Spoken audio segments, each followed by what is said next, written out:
ఈ గడ్సింగాపూర్ గ్రూప్లో ఉన్న అన్నలందరికీ నమస్కారం. అన్న, మేము ఇద్దరం వికలాంగులమున్నాము. మాకు నాన్న వాళ్ళు ఎవరు లేరు, అమ్మ నాయన అసలు ఎవ్వరు లేరు. ఇప్పుడు మాకు 2 వీల్ చైర్స్ ఉన్నాయి. ఆ 2 వీల్ చైర్స్లో మేము తిరుగుతుంటిమి. ఇప్పుడు మేము ఫిజికల్గా ఇప్పుడు ఇద్దరం హ్యాండిక్యాప్స్ అన్న. అయితే ఆ 2 సైకిళ్ళు ఇప్పుడు ఇరిగిపోయినాయి అన్న. ఎవరన్నా దయతలచి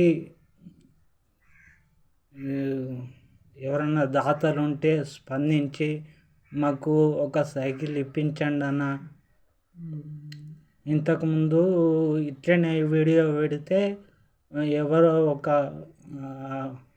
సారు చూసి పేపర్ రాసి పైకి ఇట్లా పంపిస్తే ఎవరో ఒక దాత చూసి హైదరాబాద్ నుంచి వచ్చి ఒక 2 వీల్ చైర్ సైకిళ్ళు, ఇంత తినడానికి ఉప్పు పప్పు అవి ఇచ్చిపోయిండు ఒకసారి వచ్చి. ఇప్పుడు ఆ 2 సైకిళ్ళు ఇరిగిపోయినాయి అన్న. ఇప్పుడు మాకు పింఛన్లు తెచ్చుకోవాలన్నా అదే సైకిల్ మీద పోతుంటిమి. ఏమన్నా పని కావాలన్నా అదే సైకిల్ మీద పోతుంటి. కానీ ఇప్పుడు ఆ 2 సైకిళ్ళు ఇరిగిపోయినాయి అన్న. దయచేసి ఎవరన్నా దాతలు ఉంటే ఒక సైకిల్ అన్నా 2 సైకిల్ అన్నా ఇప్పించండి అన్న, ప్లీజ్ అన్న. లేకుంటే ఈ వీడియో వేరే గ్రూపులలో ఫార్వర్డ్ చేయండి అన్న. దయచేసి ఇదొక సాయం చేయండి అన్న, ప్లీజ్.